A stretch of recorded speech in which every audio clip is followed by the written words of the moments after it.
사무엘하 12장 1에서 12절 말씀입니다. 12장. 여호와께서 나단을 다윗에게 보내시니 그가 다윗에게 가서 그에게 이르되 한 성읍에 두 사람이 있는데 한 사람은 부하고 한 사람은 가난하니 그 부한 사람은 양과 소가 심히 많으나 가난한 사람은 아무것도 없고 자기가 사서 기르는 작은 암양 새끼 한 마리뿐이라. 그 암양 새끼는 그와 그의 자식과 함께 자라며 그가 먹는 것을 먹으며 그의 잔으로 마시며 그의 품에 누움으로 그에게는 딸처럼 되었거늘. 어떤 행인이 그 부자에게 오매 부자가 자기에게 온 행인을 위하여 자기의 양과 소를 아껴 잡지 아니하고 가난한 사람의 양 새끼를 빼앗아다가 자기에게 온 사람을 위하여 잡았나이다 하니 다윗이 그 사람으로 말미암아 노하여 나단에게 이르되 여호와의 살아계심을 두고 맹세하노니 이 일을 행한 그 사람은 마땅히 죽을 자라. 그가 불쌍히 여기지 아니하고 이런 일을 행하였으니 그 양새끼를 4배나 갚아주어야 하리라 한지라. 나단이 다윗에게 이르되 당신이 그 사람이라. 네, 사랑하는 형제 여러분, 5월 26일 목요일 새벽 묵상에 오신 것을 환영합니다. 11장에서는 다윗이 충신 우리아의 아내 밧세바를 간음하고 임신을 시켰는데요. 그 일을 은폐하기 위해 우리아를 불러서 아내와 자게 하려고 했으나 실패를 했죠. 그러자 우리아를 전투 중 사지에 몰아넣어서 의도적으로 전사시키게 했습니다. 그리고 나서 밧세바를 아내 삼고 아기를 낳았습니다. 다윗의 회개를 1년쯤 기다리신 하나님께서는 다윗이 회개 없이 계속 잊고 변화가 없자 나단을 보내셨습니다. 1절 여호와께서 나단을 다윗에게 보내시니, 하나님께서 주권적으로 개입하신 것이 얼마나 은혜인가요? 안 그랬으면 다윗은 영영 구원이 없었을 것입니다. 성경은 죄인을 회개시키러 찾아오시는 하나님을 보여주십니다. 창세기 3장 8절에서는 아담과 하와에게 그들이 그날 바람이 불 때 동산에 거니시는 여호와 하나님의 소리를 듣고 아담과 그의 아내가 여호와 하나님의 낯을 피하여 동산나무에 숨은지라 라고 나오죠. 동산에 거니시는, 동산에서 바로 아담과 하와를 찾아오신 하나님의 소리를 들은 것입니다. 죄인이 먼저 하나님을 찾아가야겠지만 보통은 그래지지를 않기 때문에 하나님께서 아담과 하와를 찾아오신 때처럼 찾아오십니다. 이것이 참으로 은혜입니다. 이때 회개를 잘 해야죠. 만약 찾아오신 하나님을 거부하면 하나님은 내버리십니다. 로마서 1장 28절에서는 또한 그들이 마음에 하나님 두기를 싫어하매 하나님께서 그들을 그 상실한 마음대로 내버려 두사 합당하지 못한 일을 하게 하셨으니 라고 말하고 있습니다. 찾아오신 하나님을 거부하고 회개하지 않을 때 내버려 두시는 이것이야말로 저주입니다. 내버려 두심으로 죄인은 제 마음껏 죄악 가운데에서 살아가고 영영 멸망으로 들어가는 것이죠. 진정 구원이란 회개를 하냐 안 하냐에 달려있고 마음에 하나님을 두는 자는 회개를 하게 되어 있습니다. 다윗은 그동안 회개는 안 했지만 양심의 가책을 느끼면서 고통하고 있었던 것 같습니다. 시편을 보면 알 수 있죠. 시편 31편 10절 내 일생을 슬픔으로 보내며 나의 연수를 탄식으로 보내며 내 기력이 나의 죄악 때문에 약하여지며 나의 뼈가 쇠하도소이다. 이렇게 양심의 가책으로 마음은 무겁지만 애써 회피하고 있었던 터에 나단이 하나님을 대신하여 찾아왔는데요. 하나님께서 나단을 보내신 것에 순종하여 나단이 나아온 것은 참으로 큰 용기입니다. 나단의 용기입니다. 왕에게 회개하라고 감히 말하는 것이 자칫 생명을 잃을 수 있는 일인 것을 알면서도 나온 것이죠. 하나님께서 나단을 보내신 것은 죄인 다윗을 향한 큰 사랑입니다.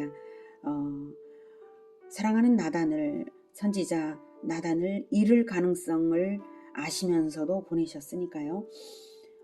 예레미야 16장 16, 17절에는 여호와의 말씀이니라. 보라, 내가 많은 어부를 불러다가 그들을 낫게 하며 그 후에 많은 포수를 불러다가 그들을 모든 산과 모든 언덕과 바위 틈에서 사냥하게 하리니 이는 내 눈이 그들의 행위를 살펴보므로 그들이 내 얼굴 앞에서 숨기지 못하며 그들의 죄악이 내 목전에서 숨겨지지 못함이라 라고 말씀하십니다. 16절에서 어부를 불러다가, 먼저는 어부를 불러다가, 하나님께서 먼저는 미끼를 사용하여 죄인을 회개시켜 영혼을 얻게 하는 작업을 하시려고, 그래도 회개를 안 하고 도망치면 바위 틈에 숨어 있을지라도 죄인을 찾아내서 공의의 심판을 주겠다는 표현이시죠. 먼저는 공의의 심판을 먼저 하시지 않고 먼저는 회개의 기회를 만들어 주시는 우리 하나님은 참으로 자비하십니다. 그래서 복음서에서 하나님은 예수님은 제자들을 사람을 낚는 어부라고 하셨는데요. 복음으로써 사람들의 영혼을 죄악에서 건져낼 자들이라는 의미죠. 마가복음 1장 17절에 예수께서 이르시되 나를 따라오라, 내가 너희로 사람을 낚는 어부가 되게 하리라, 이렇게 하셨지 않습니까? 이렇게 나단이 생명을 걸고 순종으로 나아가듯이 예수 제자 역시 죄악 가운데 빠져있는 자들을 건져내기 위해 복음을 들고 가게 하시는 하나님의 은혜와 사랑입니다. 그러므로 하나님의 사랑으로 나아가야 하죠. 다윗과 친한 나단을 보낸 것도 그 이유입니다. 사랑의 마음을 다하여서 나단은 마음의 준비, 그리고 온 지혜로서, 최선의 지혜로서 준비해서 나아간 것입니다. 나단이 비유를 사용하는데요. 그 비유의 효과는 두 가지입니다. 첫째, 듣는 자가 무대를 향한 관객처럼 이야기를 객관화하기 때문에 직접적인 공격으로 여기지를 않고 끝까지 잘 듣게 됩니다. 둘째로는 비유가 주는 메시지를 통하여서 그 죄악의 심각성이 어떠한 것인지를 느끼게 합니다. 결과적으로 그 비유가 자기 자신을 향한 것임을 나중에 알았을 때는 그때 깨달아서 진정한 회개로 이끌게 되는 것입니다. 이렇게 부드러운 접근은 가르치는 자의 지혜입니다. 부드러운 접근이 아니면 큰 죄인은 자기 방어막을 미리미리 치기 때문에 회개하기가 어렵죠. 그래서 디모데후서 2장 24, 26절에서는 주의 종은 마땅히 다투지 아니하고 모든 사람에 대하여 온유하며 가르치기를 잘하며 참으며 거역하는 자를 온유함으로 훈계할지니 혹 하나님이 그들에게 회개함을 주사 진리를 알게 하실까 하며 그들로 깨어 마귀의 올무에서 벗어나 하나님께 사로잡힌 바 되어 그 뜻을 따르게 하실까 함이라, 이렇게 말씀하고 있습니다. 이렇게 나단은 잘 가르치는 주의 종으로서 지혜롭게 비유로서 접근한 것입니다. 다윗은 비유인 줄은 몰랐죠. 실제 일어난 어떤 사건인 줄로 알고 들었어요. 이야기에서 부한 사람은 다윗을, 가난한 사람은 우리아를 의미하고요. 부한 사람의 양과 소는 다윗의 많은 첩첩들을, 가난한 사람의 암양 새끼는 밧세바를 의미합니다. 가난한 사람에게 암양 새끼가 딸처럼 되었다는 것은 바로 밧세바가 우리아의 극진한 보호와 돌봄을 받는 사랑하는 아내였음을 말하는 것입니다.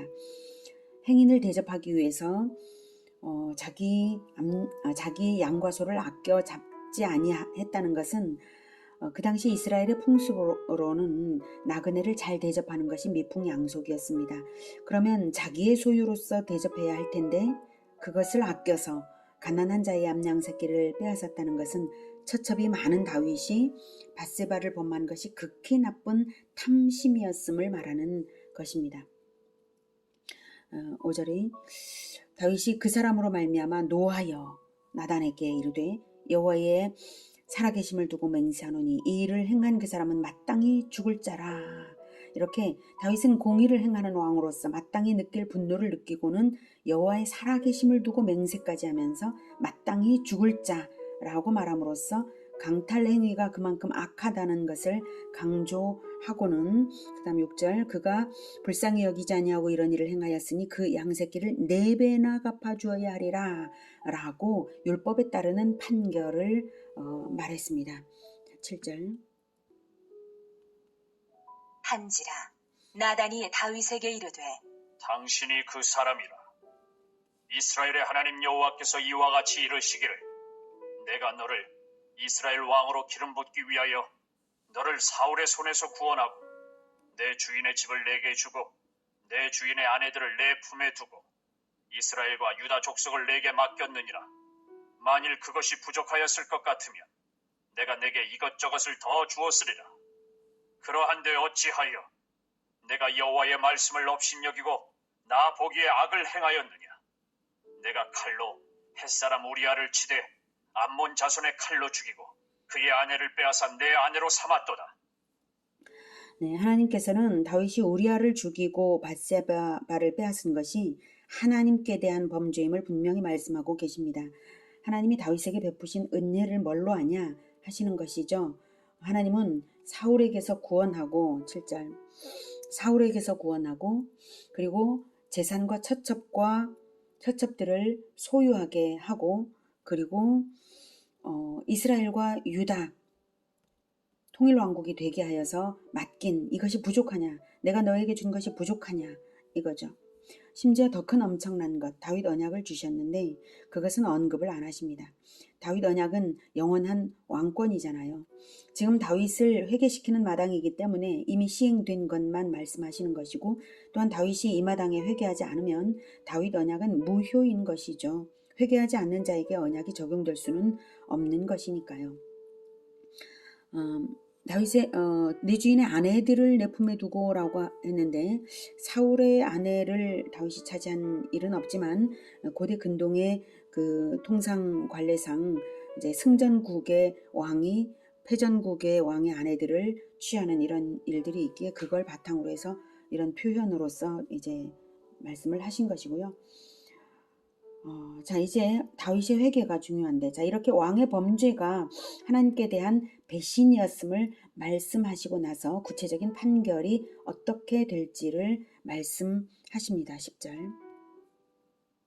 이제 내가 나를 업신여기고 햇사람 우리아의 아내를 빼앗아 내 아내로 삼았은즉 칼이 내 집에서 영원토록 떠나지 아니하리라 하셨고 여호와께서 또 이와 같이 이르시기를 보라 내가 너와 내 집에 재앙을 일으키고 내가 내 눈앞에서 내 아내를 빼앗아 내 이웃들에게 주리니 그 사람들이 내 아내들과 더불어 백주에 동침하리라. 너는 은밀히 행하였으나 나는 온 이스라엘 앞에서 백주의 이 일을 행하리라 하셨나이다. 하니 네, 정말 이 판결대로 10절에 칼이 내 집에서 영원히 떠나지 아니하리라 하신 대로 다윗의 왕가는 그 후 서로 죽이고 죽는 일들이 일어납니다. 가깝게는 다윗의 아들이 자기 형제를 죽이는 일이었습니다. 그 일은 다윗의 아들이 다윗의 딸 즉 이복 누이를 성폭행하여서 그 딸의 오빠 즉 다윗의 아들이 자기 누이에 대한 원수를 갚은 사건입니다. 예, 딸 암논을 딸 다말을 아들 암논이 성폭행을 했고 그리고 다말의 오빠 압살롬이 암논을 살해한 사건입니다. 그리고 내 눈앞에서 내 아내를 빼앗아 네 이웃들에게 주리니 그 사람들이 네 아내들과 더불어 백주에 동침하는 일도 일어납니다. 다윗의 아들 압살롬이 반역하여서 잠시 왕권을 가졌을 때에 왕궁 옥상에서 대낮에 다윗의 첩들을 범한 사건입니다. 하나님은 이 판결대로 다윗이 은밀히 행한 그 일에 대하여 모든 사람이 밝히 알도록 징계하시겠다고 선언하셨습니다. 하나님이 행하실 일이 정당하고도 공개적인 것임을 강조하셨습니다. 다윗의 일은 결코 숨겨질 수 없고 온 나라에 알려질 것입니다. 이 징계가 지나친가요? 결코 지나치지 않고 오히려 은혜로서 벌을 감하신 것입니다.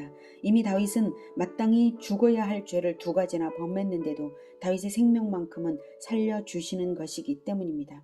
이렇게 하시는 이유는 다윗이 회개하고 나왔을 때에 다윗 언약대로 왕가를 영원히 이어지게 하실 요량이신 것이죠. 사무엘하 7장 14, 16절에 다윗 언약을 보면 나는 그에게 아버지가 되고 그는 내게 아들이 되리니 그가 만일 죄를 범하면 내가 사람의 매와 인생의 채찍으로 징계하려니와 내가 내 앞에서 물러나게 한 사울에게서 내 은총을 빼앗은 것처럼 그에게서 빼앗지는 아니하리라. 내 집과 내 나라가 내 앞에서 영원히 보존되고 내 왕위가 영원히 견고하리라 하셨다 하라. 이렇게 말씀을 하셨기 때문에 만일 죄를 범하면 사람의 매와 인생의 채찍으로 징계하시는 그 징계를 지금 다윗에게 선언을 하시고 계신 것이고요. 그러나 영원히 왕권을 빼앗지는 않겠다라고 말씀을 하셨고 오히려 영원히 보장하시는 이 약속을 하신 것입니다. 이 언약이 없었다면 다윗은 죽은 목숨이었습니다. 또한 하나님이 찾아오시지 않았다면 다윗은 영영 멸망이었습니다. 우리에게는 어떤 언약이 있나요? 마태복음 26장 28절에 이것은 죄 사함을 얻게 하려고 많은 사람을 위하여 흘리는 바 나의 피 곧 언약의 피니라 라고 예수님께서 십자가에서 언약의 피를 흘리실 것을 예고하시는 장면입니다. 예수님께서 언약의 피를 흘리심으로써 자기에게 속한 회개하는 자들을 구원하시는 언약이 우리에게 있습니다. 이 언약의 피가 없었다면 구원의 여망은 전혀 없었던 것입니다. 그리고 나단을 보내신 것처럼 우리에게 말씀의 사람들을 보내셔서 회개하게 하십니다. 말씀을 영접함으로써 우리 죄에 대한 구주 그리스도를 힘입어 살아나는 것입니다. 말씀을 영접하지 않는다면 우리에게 구원은 없는 것입니다. 말씀을 들을 때 영접하여 회개하십시오.